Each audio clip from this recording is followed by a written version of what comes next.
brothers and sisters, Viking siblings. We are going to begin our Iceland journey by making rye bread, rugbrau. We're going to start with flour, and then we'll need rye flour. Need brown sugar, and then a pinch of salt, and baking soda. We're going to mix our dry ingredients well. Add our wet ingredients. So we're going to add yogurt, or in our case, we're going to use this skyr. It's a soft cheese, but similar to yogurt. Then slowly start incorporating that. We'll also add molasses. Okay.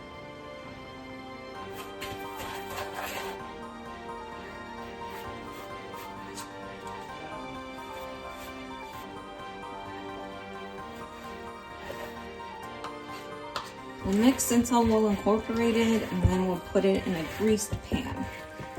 Our dough is nice and mixed together. This is a very slow baking bread at a very low temperature at 265 Fahrenheit for 6 hours. We'll cover it with aluminum foil before we put it in.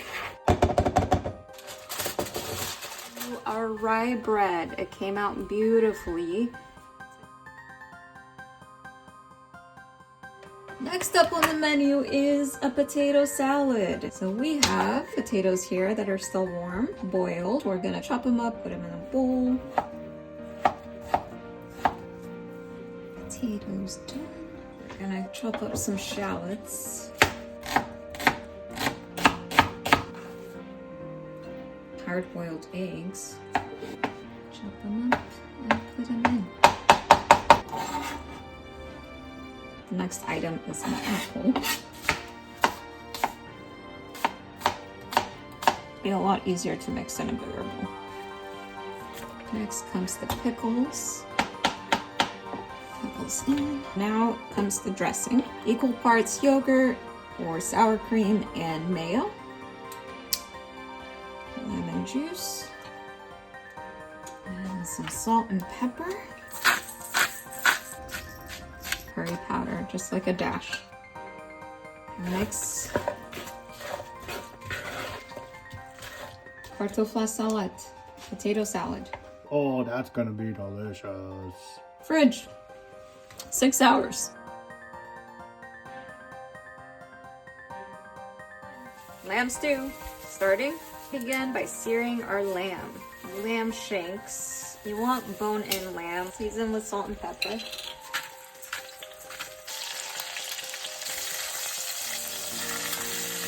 Have a nice sear going, so I'm going to add onions now. Onions go in. Also chopped up some leeks, they'll go in. Also add some thyme and oregano, just like that. And then we'll add some water. And we'll bring this to a boil slowly. I'm going to add a little bit more salt and let this come to a boil. We'll skim off any impurities that come up. And then we'll let it simmer for about 40 minutes. So while our lamb soup simmers, we're going to chop up the vegetables, some bite-sized carrots. These are Brussels sprout greens, cabbage, close cousin. They were abundant in the garden. I'm gonna put the veggies in a water bath. I don't want my potatoes oxidizing. So get them chopped up. This is a turnip. Root veggies are ready, so we'll set them aside, and I'm just going to shred up these cabbages. Voila! Ladies and gentlemen, it has been 14 minutes. Time to add our root veggies. But they're all going in at once. Give it a stir. Cook this for 20-30 minutes, and then we add the cabbage after that. Veggies are nice and tender. Now the last piece is to add the greens. And the greens will cook for maybe 10-15 minutes. Mix them in. Our lamb soup, our kujat soup, is done, just like my grandma used to make. Looks good. Let's dig in. I'm making pancakes. Icelandic ponnukokur. So we're going to start with flour. We need baking soda, salt, a little over 2 cups of milk, and adding it gradually. Milk, whisk until smooth. Add about a tablespoon of vanilla and eggs, and the rest of our milk. And we shall mix. We're gonna have a pretty loose batter, and we'll also add melted butter. And what gives the Icelandic pancake that dark caramely color is actually a little bit of coffee. And our batter is done for the pancakes. To our pan, we have some butter. Some butter.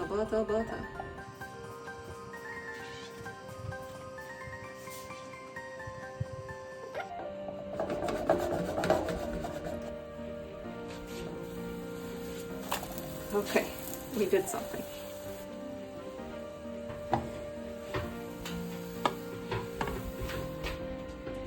This is the first one.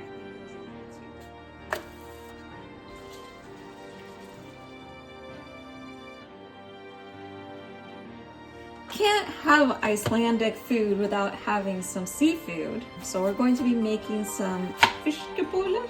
Going to chop up a large onion, put it in a blender. Also have some cod. Gonna chop it up into more manageable pieces, and we'll put it in with the onions. Now we're gonna shred these babies up.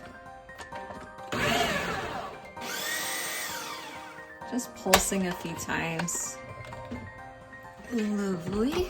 Not too watery. It still has some bite, some shape. I'm going to transfer it over to a bowl so we can mix the rest of the ingredients in. To our fish and onion mix, we'll add equal parts starch. Typically it's potato starch, wheat flour. And give that a mix.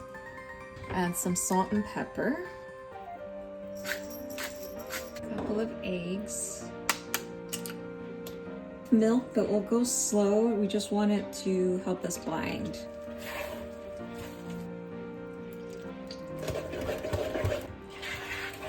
Gonna let this rest for just a little bit while I prep the pan. Butter is nice and hot, so we'll just start plopping some of these fish cakes down. Get a nice sear, and once they sear up, browning on both sides, we'll bake them for 15 more minutes after that. Getting nice and bubbly, so I think I can flip. We'll let it get a little color on the other side, and we'll move it into the pan.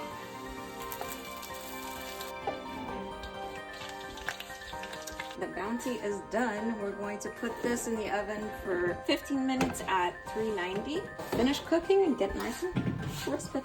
Fish cakes are in the oven. We'll make them a quick onion topping. Some butter, nicely chopped onion. Season them with a little salt and pepper. Our onions are done. They're nice and golden. Once the fish is done, this will be the topping. Okay, fish is done. Nice and golden, ready for service. Dinner served up. In addition to our chotsupa, or lamb stew, we have our fishballer with a little bit of onion topping, rugbrau, or rye bread with a little bit of butter, ponnukokur, or rolled crepey pancake like thing, kartoflusala, potato salad. They're on a plate. Enjoy.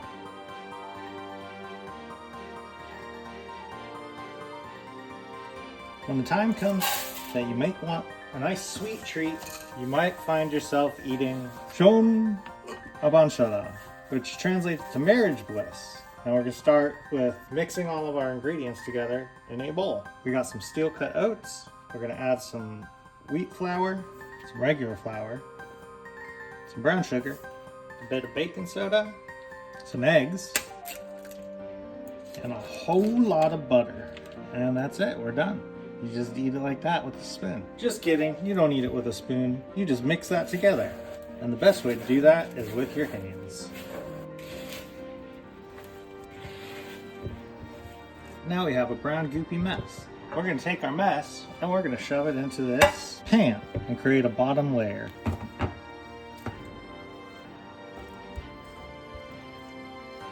Excellent, our bottom layer is done. Now we're going to put a layer of what would typically be rhubarb jam. But we don't have rhubarb jam today. We have some cranberry jam. Spread that jam around so you got a nice even layer as best you can. We're gonna spread out our nice layer of jam, and we're gonna go ahead and just kind of crumble the rest of this over the top here. That looks pretty good. We're gonna pop that in the oven at 390, 400 degrees for about 20 minutes. Oh, there it is out of the oven. It smells delicious. Our Yona Bansilla. Once it cools down, it should be pretty easy to cut. Bon appetit.